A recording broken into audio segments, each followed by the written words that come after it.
This is the future.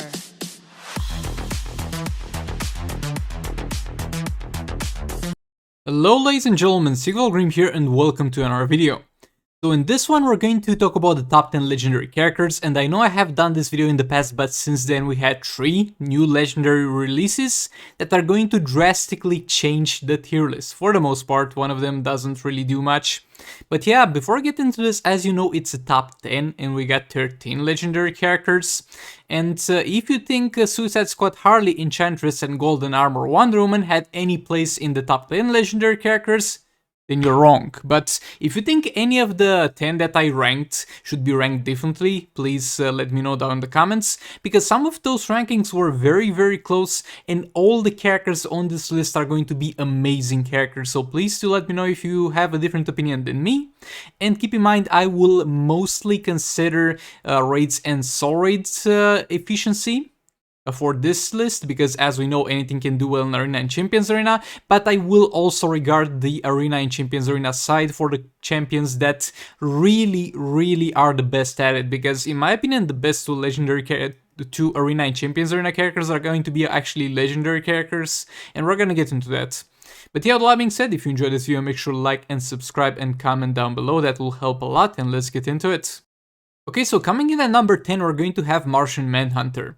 So Martian Manhunter is gonna have a kit that will make him play around with his team in Arena and Champions Arena a lot, can keep them in the fight, can tag them out.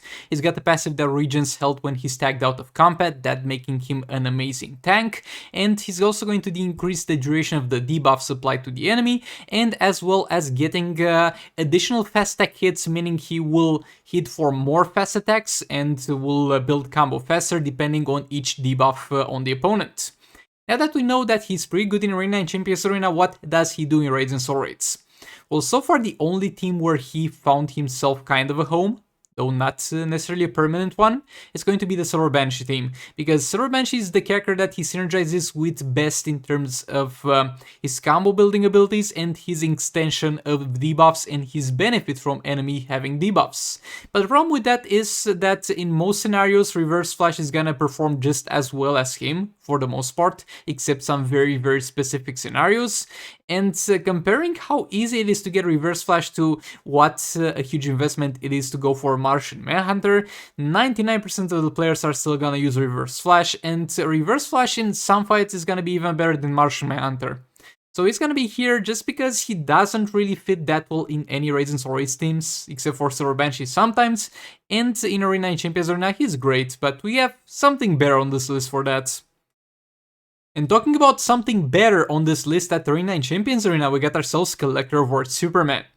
So this man has got the shield that reflects everything, it's got the power steal, and it's going to have a few passives, not resetting his combo, dealing damage to his team instead of taking it himself, and also healing himself from the damage that his teammates take. Overall, an amazing tank, one of the best characters in the game for Arena and Champions Arena. This guy can also be used as a replacement for Black Manta in raids and soul raids if you do not have Black Manta. But as soon as you get Black Manta, you're gonna have to give that Black Manta Brainiac, because he does far better than Collector of Words Superman, that making him at that point useless in raids and soul raids. But he's gonna be nevertheless a very solid character for Arena and Champions Arena. And yeah, that's about it about this dude. The second best character in the game in my opinion for Arena and Champions Arena, and we'll get to the number 1 actually in a moment. Coming in at number 8 and coming in at number 1 in my opinion in terms of the best Arena and Champions Arena character is gonna be Darkseid. And when it comes to Darkseid versus Collector of Words Superman, depending on who's gonna be ranked as the better legendary character, it simply adds up to if you believe that Darkseid is gonna be better than Collector of Words Superman at Arena and Champions Arena, or the other way around. I personally believe Darkseid is the best character in the game at Arena and Champions Arena because of his shield, covering himself and his team, because of his armor pierce, his power drain, and his minion summon. The strongest minion summon in the game by far, the Parademon, is gonna be a nightmare for your opponents and a nightmare for yourself if it's gonna be in the enemy team. So yeah, he can also act like a replacement for Black Manta with Brainiac support, but as soon as you get Black Manta, you're not gonna be using him as a damage dealer anymore. And as I said, amazing character. I feel like he gets going a little bit earlier than Collector of Words Superman for Arena and Champions Arena, and definitely something that's not gonna require tons of investments to make a full use of where he's great, which is yet again Arena 9 Champions Arena, unlike some other characters like the Suicide Squad or Golden Armor Wonder Woman. Because we have those characters that didn't make it to the list that are also amazing characters in Arena 9 Champions Arena, but the difference between them and Darkseid and Collector vs Superman is that they're gonna need a full team, a full gear set, that is gonna be hard to get for those, and a high amount of investment to reach their peak performance, while Darkseid and Collector vs Superman are gonna have their gears for free, and they are going to activate as Arena 9 Champions Arena monsters far earlier. And yet again, if you think Collector vs Superman is better than Darkseid and Arena 9 Champions Arena, just simply switch their rankings, that's totally fine. Coming in at number 7, we're going to have Justice League Superman. Boy, this is a character you really have to be careful when you fight against in Arena 9 Champions Arena, because he's gonna have that ability where he tags in and interrupts the opponent's special. Other than that, he's gonna get a huge boost in damage from having Batman teammates, also gonna be boosted by Cyborg because he is a Justice League member. He's gonna have the best super shield in the game because that's also going to be able to heal him if he's gonna block a full ability. And overall, his role is gonna be as a nuisance in Arena 9 Champions Arena, and at the same time as a damage dealer for the Justice League team. But there's two problems with that. So, again, if you get him with gears, he's gonna be a very solid damage dealer. But the problems are, he's starting to slip more and more from the top 6 teams in this game. Like, first up, when we got Dawn of Apocalypse, he was the 6th best team. Or the 5th best team, arguably, depending on the fights.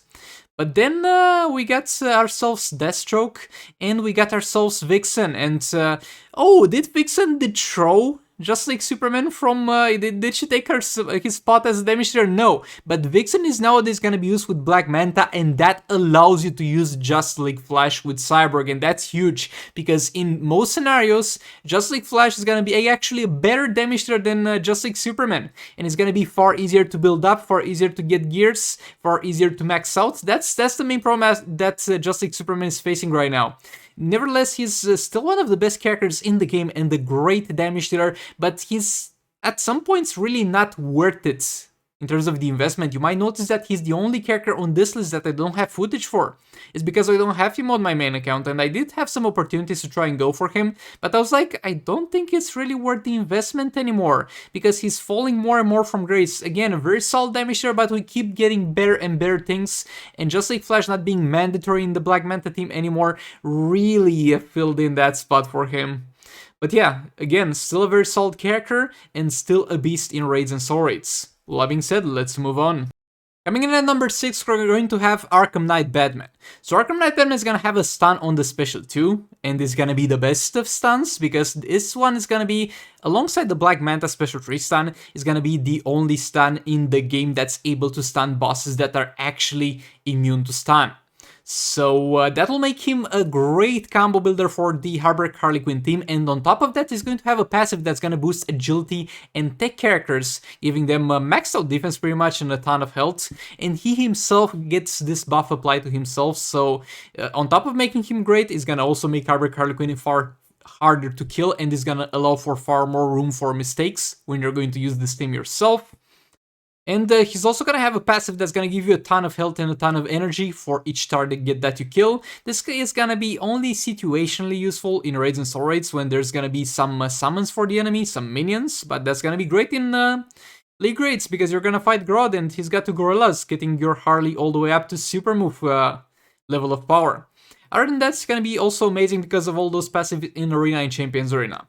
Now, he did fall a bit in my eyes in terms of overall performance of the character, because since the introduction of Raven, you're going to very often use Raven with the League of Anarchy team, and unless you got the Beta Club, and a lot of people don't have access to that, just the League of Anarchy team plus Raven is gonna actually be the absolute undisputed best team with Raven regardless of the scenario. So either you're using Robert Harley Quinn with Raven, and then there's no spot for Arkham Knight Batman because EPI is also mandatory in that team, or you're using the Joker team, so you can still you still can't use Robert Harley Quinn anymore.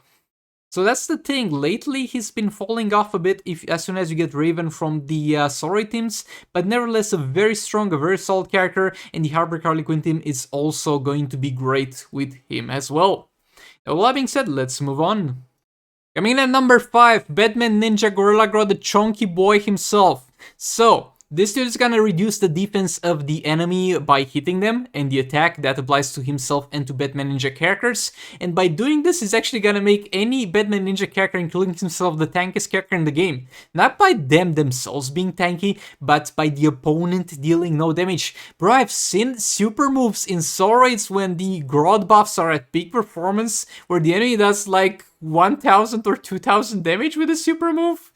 That's a crazy reduction in attack that he provides. He's also gonna allow the Batman Ninja team to generate a lot of power whenever they hit a lethal, and those passives together make him a great combo builder for any team if you don't have the Batman Ninja team built yet, so you can use him as a combo builder for Killflan Aquaman, let's say. Overall, great character, can heal himself a bit when he gets low. He's got the super shield, and it's gonna be more or less mandatory in the Batman Ninja team. Now look, you can run a Batman Ninja team without Grodd, because Grodd is not necessarily where the damage comes from, unless the enemy's got tons of armor. In that case, you kind of need Grodd to deal any damage. But Robin is actually the place where the damage comes from, so as much as you can run a Batman Ninja team without Grodd, it's gonna be far less optimal, and this dude just brings so much to the table, and that's why he is going to be at number 5. Now we're going to move on to number 4. Coming in at number 4, most likely the most controversial pick on this list, but Brainiac is really not receiving the love he deserves. So what's up with this dude? So he's gonna have a ton of passives that are going to do a few things. He's gonna take control of characters in Arena. He's gonna prevent your team from taking damage that's above a certain threshold, like a little bit of a mini entropy for every character in your team, but only for basic attacks. And he's gonna buff the crap out of legendary characters. And by himself, if you were to rank those characters by themselves without looking at them in their possible teams, this would most likely be at the bottom of the list, most likely. Because by himself, if you don't have any other legendary characters, he can't do anything. He's total trash. But why is he at number 4 though? Because he buffs the crap out of legendary characters. Black Manta with Brainiac can deal 100 mil damage, let's say. Black Manta without Brainiac can deal 100 mil. If you put Brainiac in there, it's gonna increase to 250 mil.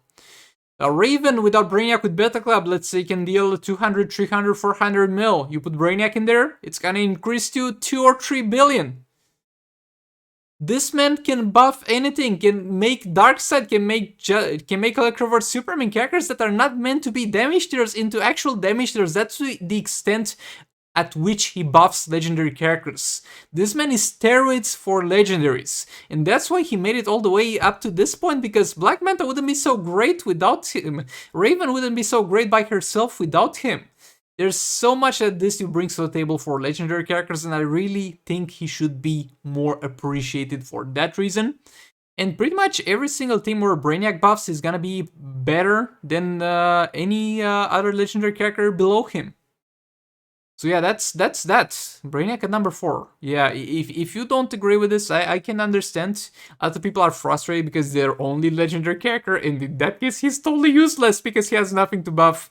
But nevertheless, he's number 4 for me. So with all being said, let's move on. Okay, let me get something straight with this one. Deathstroke is a terribly designed character. I don't like the way he looks, I don't like the way he feels when you play him, I don't like the way he moves, he can't tag in, he gets interrupted by every single tag in, he has a terrible swipe down, he has a terrible back off animation, he has a terrible jump attack that can't jump over things actually, and you still get damaged. But all that being said, he deals tons of damage. Like, his special 2 is gonna deal percentage damage and heal him, that's all you need to know. Like, he's got some armor pierce on another skills, some great chance on our skills, some passive that does something in theory, but those things matter very little. Those matter, let's say, 10%. And the other 90% is gonna be that percentage health damage on the special 2. And this character is gonna be hands down the absolute best character in the game at 0 investment. Well, arguably Raven might also take that spot, but Raven kind of needs something that you've already invested in for her at 0 investments to crazy buff up that tank. But Deathstroke, I'm running my Deathstroke still without gears. I can just buy them for 10 bucks, but I'm just having fun without gears. And it's because it's crazy how much damage he can deal. The highest I've gotten, keep in mind, 3-star Deathstroke, no gears, 540 mil or something. Depending on the enemy's health, he's gonna deal tons of damage. The place where he struggles is gonna be where the enemy is gonna have low health, because if they have low health, then he's not gonna deal damage at all, because 95% of his damage in most fights is gonna be the percentage damage on the special 2. That's why I recommend you don't build a team for him, but rather you put him in your lowest damage heal team, like in the Server Banshee team, subtract Power Girl and put Deathstroke in there, and when he's done with the special 2s, just go with the Server Banshee team and keep doing damage afterwards. He is a terrible damage dealer, but without his special 2, and after that's finished. But he has that, and he deals tons of damage, and he's most likely the best character in the game at 0 investment. And that's why I put him all the way to number 3. I really hope he gets a little bit of a rework, smoothing out his animations, giving him a better back of animation, fixing his tagging attacks and jump attacks, but I simply can't put him lower on this list and mislead people into thinking that he doesn't pull the damage, because he definitely does. Definitely does. Coming in at number 2, we're going to have Black Manta. So Black Manta, boy, when they built Black Manta, those guys were like, let's put everything on a character, how about that? So, let me start. He's gonna have continuously increasing damage on basic attacks, that making him an amazing damage dealer on raids and soul raids. He's gonna have some dot damage applied with all his specials and or the other legendary character specials in his team, inflicting dot to the enemy and cancelling their healings. He's also gonna have a 50% chance to stun unstunnable targets, being one of the only 2 characters in the game that can do that. That comes along with the stun, obviously. He's gonna have a burning effect on the special 2, that's going to reduce the enemy's defense. He's gonna have a power slow on the special 1. And he's also going to get some health when he gets tagged in and out. Boy. This character does it all. Like, we have so many characters in the game that are kind of attempting to have a very versatile kit and be a jack of all trades, master of none. This guy is a jack of all trades, master of everything. He is, I mean, if we don't take Raven into consideration, but we'll get into that later, but if you don't take Raven into account, he's the best damage dealer for Arena, Champions Arena, raids, and soul raids, period. And that was the case before Raven came in, and he used to occupy the number 1 and for good reason. This guy is gonna be amazing. But still, it's worth mentioning that he's not the easier character to get, he's not the easier character to acquire gears for, and his performance drastically varies in terms of his star rating, that depending on how maxed out he is. Those are things that you should be aware of. But once you get him, he's unstoppable. All that being said, let's move on to number 1. Okay, I don't think this comes to anyone's surprise. Number 1 is gonna be Raven. I mean, what did you expect? What did you expect when you clicked this video? This is the character that broke the game. This is the character that gave us, for the first time, the... How many digits has a billion? The 10 digits damage scores. Previous to the Raven introduction into the game, we have never seen damages that are going to reach billions. I mean, actually, I think we've seen with Beta Club, I think that was introduced previously, but yeah, except for the Beta Club. Raven is gonna be a character that's going to buff the crap out of every single character in the game. You can even put a Swamp Thing with her and she's gonna buff that Swamp Thing tremendously. And she's gonna work very well with the top teams, making League of Arc deal billions of damage, making Conflant Sakomen deal millions of damage, making everything and anything viable for the most part. And when you take all of that away, if you're willing to give her a Brainiac, she's gonna be the best damage dealer in the game by herself. And she's also gonna be amazing in Arena and Champions Arena because of her shield. This is a character that's just amazing from every point of view. Again, there's a little bit of a problem with the design of the character because it's imported from Injustice 1 again. And her jump attack still doesn't work properly. Her tagging still gets interrupted sometimes, even though they specifically try to fix that. But other than that, her damage is amazing. She's at the same time the best damage dealer and the best support in the game. What more could you ask for at this point? But yeah, all that being said, that's it for this list. Thank you so much for watching, and please let me know in the comments if you disagree with some of the placements over here. I think for some people, Brainiac being the fourth one might be a sensitive topic. Let me know if you actually think Deathstroke should be above Manta, because at being maxed out, there's no argument for Deathstroke being better than Manta, but again, it takes a lot of time to max out the Black Manta, and Deathstroke does amazing from 3 stars, so I see why you would see that again. Again, there might be some people that want to give Arkham Knight Batman a higher place. I talked about the Darkseid Collector vs Superman issue. But yeah, that was for this one. Thank you so much for being here. Thanks so much for watching. Like and subscribe if you enjoyed it. And I'll see you all in the next one. Goodbye. This is the future.